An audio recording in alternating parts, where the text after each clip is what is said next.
আসসালামু আলাইকুম দর্শক, কথা বলছে গোলাম মাওলা রনি, সাবেক সংসদ সদস্য, লেখক এবং জার্নালিস্ট। আমরা সরাসরি ভিডিও স্ক্রিনে চলে জি, যাবো, সেখানে দীর্ঘদিন ধরেই আমাদের জন্য একটি শোকের মাস। এই মাস 28 দিনে হয়। এর বাইরে এই মাসের যে প্রকৃতি এবং পরিবেশ, সেই পরিবেশ হলো বসন্তের পূর্বক্ষণ এবং শীতের বিদায়। শীত এবং বসন্ত এর যে সন্ধিক্ষণ, এই সন্ধিক্ষণে প্রকৃতির মধ্যে অনেকগুলো বিবর্তন ঘটে। গাছে, ফুলে, ফলে, মাটিতে, পানিতে, আকাশে, বাতাসে সব জায়গাতেই কিন্তু ভীষণ রকম একটা ধাক্কাধাক্কি শুরু হয়ে যায়। অর্থাৎ যে ফুল ফুটবে গাছে, বসন্তের ফুল ফুটবে, কিংবা বসন্তকে কেন্দ্র করে যে পাখিগুলো আসবে। আবার শীতের জন্য আমাদের এই দেশে যে পাখিগুলো সাইবেরিয়া থেকে এসেছিল, সেগুলো এই সময়টিতে অর্থাৎ এই মাসে ফিরে যাওয়ার জন্য একটা প্রস্তুতি গ্রহণ করে। তো এই যে বাংলাদেশকে কেন্দ্র করে, ফেব্রুয়ারি মাসকে কেন্দ্র করে আমাদের প্রকৃতিতে যে বিবর্তন ঘটে, এটি আমাদের মন এবং মননে ঘটতে থাকে। আমাদের মন এবং মননের সেই ঘটনার উপর ভিত্তি করে অর্থনীতি আবর্তিত হয়। মন এবং মানসিকতার সাথে কেন্দ্র করে আমাদের রাজনীতি আবর্তিত হয় এবং আমাদের জাতীয় জীবনে বহু অঘটন ঘটে। এর কারণ হলো জন্ম এবং মৃত্যু, এ দুটির সন্ধিক্ষণ, উৎপাদন এবং ধ্বংসের সন্ধিক্ষণ, কিংবা খোলস পাল্টানোর সন্ধিক্ষণ, কিংবা জোয়ার এবং ভাটার যে সন্ধিক্ষণ। এই জিনিসগুলো খুব নির্মম হয়, ভীষণ রকম নির্মম হয়। তো কাজেই এর মধ্যে, এই ঘূর্ণিপাকের মধ্যে যারা পড়েন, তারাই কেবলমাত্র বুঝতে পারেন যে এর যন্ত্রণা কতটুকু। ঐতিহাসিকভাবে এই ফেব্রুয়ারি মাসটি আমাদের জাতীয় জীবনে বহু অঘটন ঘটিয়েছে। সেই 52 ভাষা আন্দোলন থেকে যদি শুরু করেন, তাহলে আপনি একেবারে সেই 2025 সনের ফেব্রুয়ারি মাস পর্যন্ত যদি আপনি একটা টালি করেন, বা 24 সনের ফেব্রুয়ারি মাস পর্যন্ত টালি করেন, আপনি দেখতে পাবেন যে এমন অনেক কিছু ঘটে গেছে এই সময়টিতে, যেটি মানুষ কল্পনাও করতে পারেনি, নিয়ন্ত্রণের বাইরে। এই সময়টিতে মানুষের সিদ্ধান্ত পরিবর্তিত হয়। এই সময়টিতে মানুষ নতুন কিছু করতে চায়। অনেকে বিয়ে করতে চায়, অনেকে ডিভোর্স দিতে চায়, অনেকে নতুন ব্যবসা করতে চায়, অনেকে ব্যবসা বন্ধ করতে চায়। এবং এই মাসে আপনি দেখবেন যাদের ব্যবসা বাণিজ্য রয়েছে, ফিসক্যাল ইয়ারে ফেব্রুয়ারি মাসে সবচেয়ে কম আয় হয়, সবচেয়ে কম আয় হয়। বছরের অন্যান্য মাসে যদি কারো 1 টাকা ইনকাম হয়, এই মাসে কম করে হলো তার 70 পয়সা ইনকাম হবে, 30 পয়সা কম হবে। কিন্তু আমি আমার যে 30 বছরের ব্যবসায়িক জীবনে আমি সবসময় দেখেছি যে ফেব্রুয়ারি মাসে শুধু বাংলাদেশে নয়, সারা দুনিয়াতেই ব্যবসার একটা বিবর্তন হয় এবং বাংলাদেশে এটা খুব বেশি হয়। তো এই ফেব্রুয়ারি মাসকে কেন্দ্র করে আওয়ামী লীগ, আপনি তাদেরকে পলাতক বলবেন, নিষিদ্ধ ছাত্র সংগঠন ছাত্রলীগের আব্বা বলবেন, অথবা বাংলাদেশে অভিশপ্ত শেখ পরিবার, সেই শেখ পরিবারের নিয়ন্ত্রণাধীন একটি অশুভ শক্তি, আপনি যাই বলেন না কেন। বাস্তবতা হলো যে আমাদের বাংলাদেশের আনাচে কানাচে, পরতে পরতে, মাঠে ঘাটে পথে সব জায়গাতেই আওয়ামী লীগে ভরা। শুধু আওয়ামী লীগ নয়, তাদের বন্ধু আছে, বান্ধব আছে, শুভানুধ্যায়ী আছে, এবং সব মিলিয়ে সারা দেশ গিজ গিজ গিজ গিজ করছে। এবং তারা যে মতাদর্শ, সেই মতাদর্শ অনেকে বিশ্বাস করেন, আবার অনেকে মতাদর্শের বিরোধিতা করেন। তারা যে অপকর্মগুলো করেন, সেই অপকর্মগুলো অনেকে ঘৃণা করেন, আবার সেই অপকর্মগুলো অনেকে পছন্দ করেন। এবং সেই অপকর্মগুলো ভোগ করার জন্য এখন মানুষের মধ্যে, একটা বিশেষ শক্তিশালী শ্রেণীর মধ্যে রীতিমতো মারামারি কাটাকাটি শুরু হয়ে গিয়েছে। তো কাজেই সেই আওয়ামী লীগ এই ফেব্রুয়ারি মাসকে কেন্দ্র করে অনেকগুলো রাজনৈতিক কর্মসূচি দিয়েছে, লিফলেট বিতরণ, বিক্ষোভ মিছিল, এবং সর্বশেষ তারা হরতাল ডাকবে বলে তারা হুমকি দিয়েছে। এর বাইরে আবার এই ফেব্রুয়ারি মাসে বাংলাদেশের বৃহত্তম দল বিএনপি, তারাও কিন্তু তাদের কিছু কর্মসূচি ঘোষণা করেছে। কারণ হলো তারা স্পষ্ট বুঝতে পারছে যে তাদের রাজনৈতিক শক্তি জানান দিতে হবে।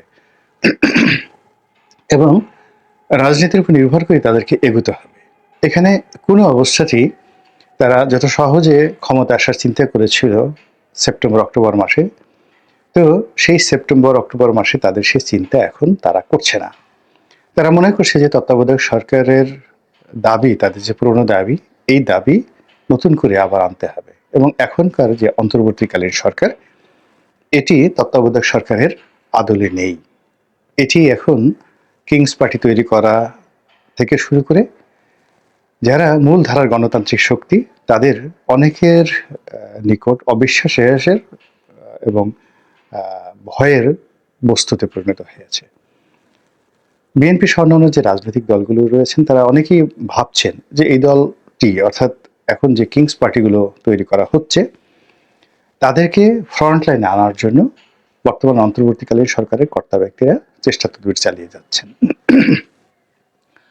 ফলে তাদের যে জনপ্রিয়তা, অর্থাৎ বিএনপির যে জনপ্রিয়তা, রাজনীতির যে গ্রহণযোগ্যতা এবং তাদের যে শক্তিমত্তা রয়েছে, এই জিনিসগুলো মাঠে প্রমাণ দেওয়ার জন্যে তারা কিছু কর্মসূচি এই ফেব্রুয়ারি মাসে রাখবে। আমি বিএনপির অনেক সিনিয়র নেতৃবৃন্দের সঙ্গে কথা বলেছি। তারা আজ থেকে ৩-৪ মাস আগে সরকারের উপর যখন তাদের প্রথম সন্দেহ হলো, তখন তারা অনেকে বলার চেষ্টা করছিল যে সরকারের কি বুদ্ধিশুদ্ধি নাই, তারা কি জানে না যে বিএনপি তাদের কি করতে পারে। এবং তাদের আরও বক্তব্য ছিল যে যেখানে ছাত্রদের একটা সাধারণ হুমকি তারা মোকাবেলা করতে পারে না, আনসারদের একটা সাধারণ দাবি দেওয়া তারা মোকাবেলা করতে পারে না, এবং সারা বাংলাদেশে যেখানে মব জাস্টিস থেকে শুরু করে আরও অনেক কিছু হচ্ছে, সেখানে বিএনপির মতো একটা বড় দল যদি রাস্তায় নামে, এই সরকার তো ১ ঘন্টাও টিকবে না। এখন ওই সময়টিতে যে নেতৃবৃন্দ এই কথাগুলো বলেছেন, এখন ৩-৪ মাস পরে এসে অবস্থা এমন হয়ে গেছে যে আসলে বিএনপির যারা নেতৃবৃন্দ রয়েছেন তাদেরকে রাস্তায় নামতে হবে। আর সরকারের যারা কর্তা ব্যক্তি, তারা মনে হচ্ছে যে বিএনপির সঙ্গে একটা কনফ্লিক্ট অ্যান্ড কন্ট্রাডিকশন তারা তৈরি করতে চাচ্ছে। এটা নিয়ে আগামীতে আরও ইন ডিটেলস আলাপ করবো, আজকে এই ভিডিওতে আলোচনা করব না। কেন করছে, পেছন থেকে কারা কলকাঠি নাড়ছে এবং এটি কেন অনিবার্য হয়ে পড়েছে, সেটা ভিন্ন প্রসঙ্গ। তো এখন এই যে রাজনীতির যে একটা জটিল আবর্ত সৃষ্টি হয়েছে, সেই জটিল আবর্তে জামাতের সঙ্গে বিএনপির যে শত্রুতা, এটি বেড়ে গেছে। আর বৃহৎ দুটি দল এই মুহূর্তে বাংলাদেশে, জামাত এবং বিএনপি, তারা তাদের অবস্থান থেকে ছোট ছোট রাজনৈতিক দলগুলো, ইসলামিক দলগুলো, তাদেরকে বন্ধু হিসেবে পাওয়ার জন্য রীতিমতো মরিয়া হয়ে উঠেছে। ১। ২ নম্বর হলো জামাত সরকারের সঙ্গে তাদের যে সম্পর্ক, তারপরে সচিবালয়ের সঙ্গে সম্পর্ক, ক্যান্টনমেন্টের সাথে তাদের যে সম্পর্ক, এই সম্পর্কগুলোকে ঝালাই করে আরও একটা শক্তিশালী অবস্থান তারা তৈরি করতে চাচ্ছেন। যার কারণে রিজভী সাহেবের মতো মানুষ এখন বলে ফেলেছেন যে সরকারের বেশ কয়েকটি মন্ত্রণালয়ের উপর জামাতের একছত্র আধিপত্য, এবং এই সরকার চালাচ্ছে জামাত, এরপর আর কথা থাকে না। দ্বিতীয়ত, জামাত যে কাজগুলো করছেন সেটাকে আবার বিএনপি অনুসরণ করার চেষ্টা করছেন। তারা যদি মিস্টার এক্সকে টানেন বন্ধু হিসেবে জামাত, অমনি মিস্টার এক্সের কাছে গিয়ে বিএনপি লোকজন উপস্থিত হন। এই যে একটি ইঁদুর দৌড়। আর পর্দার আড়ালে যে কয়েকটি দল রয়েছে, এখনো দল হিসেবে তারা মানে বিএনপির পরে যদি ধরেন দল হিসেবে জনসংখ্যার দিক থেকে, জনপ্রিয়তার দিক থেকে, কিংবা এই দলের যে বড় বড় নেতা রয়েছেন তাদের যে ভারিক্কি, অ্যাকসেপ্টেন্স, মানে তাদেরকে দেখলেই নেতার মতো মনে হয়। তো এই দলগুলো এখন বিএনপির এবং জামাতের বাইরে আছেন আন্ডারওয়ার্ল্ডে। যেমন ধরুন জাতীয় পার্টি, আপনি যাই বলেন না কেন, জাতীয় পার্টিতে অন্তত ২০ জন প্রথম সারির নেতা রয়েছেন। ওই পর্যায়ের নেতা বিএনপিতে খুব অল্প আছেন, জামাতে একজনও নেই। আবার যদি ধরেন হাসানুল হক ইনু, রাশেদ খান মেনন, তারা সেই গত ৫০ বছর ধরে বাংলাদেশের জাতীয় নেতা, এবং এদের সমপর্যায়ের নেতা বাংলাদেশে নাই বললেই চলে। আর আওয়ামী লীগে যারা আছেন তারা তো আছেনই। এখন এই পুরো যে আন্ডারওয়ার্ল্ডে যে দলগুলো রয়েছে, অর্থাৎ আওয়ামী লীগ আছে, জাতীয় পার্টি আছে, জাসদ ইনু আছে, তারপর রাশেদ খান মেনন সাহেবের ওয়ার্কার্স পার্টি আছে, দিলীপ বড়ুয়ার সাম্যবাদী দল আছে, এবং এর বাইরে বাংলাদেশ কমিউনিস্ট পার্টি, তারা আন্ডারওয়ার্ল্ডে নেই, কমিউনিস্ট পার্টি এবং বাসদ, এই দুটো দল এখন যাকে বলা হয় তারা কখনো আওয়ামী লীগের সঙ্গে কন্ট্রাডিকশনে যায়নি, আবার আওয়ামী লীগের দালাল হিসেবে তাদেরকে বলা যাবে না। এখন এই দলগুলোর সঙ্গে পর্দার আড়ালে বিভিন্ন গোয়েন্দা এজেন্সি তাদের যোগাযোগ হচ্ছে।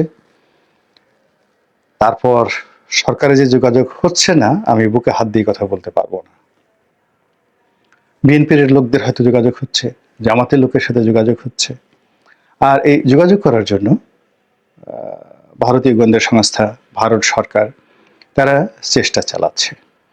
এবং এই চেষ্টার প্রেক্ষিতে 2025 সনের ফেব্রুয়ারি মাসে পুরো একটা ফেভারেবল পরিস্থিতি তৈরি করার জন্য আওয়ামী লীগ যে রাজনৈতিক কর্মসূচিতে যাচ্ছে, এবং সেই কর্মসূচির কন্টেম্পোরারি কর্মসূচি যদি বিএনপি দিয়ে বসে, তাহলে সত্যিকার অর্থে পুরো পরিস্থিতি মাঠে চলে আসবে। অর্থাৎ গণভবন কিংবা যমুনা কিংবা সচিবালয় কিংবা ক্যান্টনমেন্টে আর সিদ্ধান্তটা থাকবে না। দ্বিতীয়ত, বিএনপি এবং আওয়ামী লীগ যদি যুগপৎভাবে এই কর্মসূচিগুলো দেয়, এমনকি বিএনপি এবং আওয়ামী লীগের লোকজন মারামারিও করে, ছাত্রলীগের লোকদেরকে যদি ছাত্র দলের লোকজন পেটায়, কিংবা বিএনপির কোনো নেতার সঙ্গে আওয়ামী লীগের কোনো নেতার বিরোধ তৈরি হয়, তারপরেও পুরো পরিস্থিতি বিএনপি এবং আওয়ামী লীগের নিয়ন্ত্রণে থাকবে, এবং এখান থেকে সরকার, সমন্বয়ক, জামাত তারা রীতিমতো নাজেহাল হবেন, অপদস্থ হবেন, অনুল্লেখ্য হয়ে পড়বেন, অগুরুত্বপূর্ণ হয়ে পড়বেন। বোঝার চেষ্টা করুন, বড় দুটো রয়্যাল বেঙ্গল টাইগার যুদ্ধ করছে, আর দুটো হরিণ যুদ্ধ করছে, কিংবা দুটো মুরগি যুদ্ধ করছে, দুটো তুলনামূলকভাবে অগুরুত্বপূর্ণ প্রাণী যুদ্ধ করছে, দুটো ছাগল যুদ্ধ করছে। এখন আপনি কি রয়্যাল বেঙ্গল টাইগারের যে ফাইট, ওটার জন্য অপেক্ষা করবেন, ওটা দেখবেন, ওটার প্রতি ইন্টারেস্ট হবে, নাকি মুরগি বা ছাগলের ফাইট দেখবেন? নিঃসন্দেহে রয়্যাল বেঙ্গল টাইগারের ফাইট দেখবেন। এবং রয়্যাল বেঙ্গল টাইগার যেখানে ফাইট শুরু করে, মারামারি কাটাকাটি যা কিছু শুরু করে, ওর ধারের কাছে কোনো মুরগি, কোনো ছাগল, কোনো মহিষ, কোনো ভেড়া, তারা ফাইট করা তো দূরের কথা, ওর ধারের কাছে দাঁড়িয়ে চোখ বন্ধ করে থাকবে এই অবস্থাও তাদের থাকে না। তারা প্রকৃতিগতভাবেই রয়্যাল বেঙ্গল টাইগারকে যদি দেখে, আবার দুটো রয়্যাল বেঙ্গল টাইগার একে অপরের সাথে ফাইট করে, এই দৃশ্য দেখার সঙ্গে সঙ্গে বাকি যে প্রাণীগুলো তাদের অন্তরাত্মা কেঁপে ওঠে এবং তারা সেখান থেকে পালিয়ে যায়। কাজেই যখন বিএনপি এবং আওয়ামী লীগ তাদের মধ্যে সখ্যতা হোক কিংবা বন্ধুত্ব হোক, কিংবা রাজনীতির ময়দানে তারা যদি সেই নিজেদের শক্তিমত্তা প্রদর্শন করেন, ওখানে যে আবহাওয়া তৈরি হবে, সেই আবহাওয়ার মধ্যে জামাত চেষ্টা করলেও তাফসীর মাহফিল করতে পারবে না। ওই পরিবেশের মধ্যে জামাত ইচ্ছা করলেও কোনো জেলাতে গিয়ে এখন যেভাবে অনুষ্ঠান করছে তারা সেটা করতে পারবে না, কিংবা সমন্বয়করা ইচ্ছা করলেও এরকম একটা পরিস্থিতিতে গিয়ে তারা মুভমেন্ট করতে পারবে না। কাজেই এই যে দুটো রাজনৈতিক দল, মানে একজন সিস্ত বড়ি খাই মাস্ত মাস্ত, তিনি তো পাগল হয়ে যান নাই।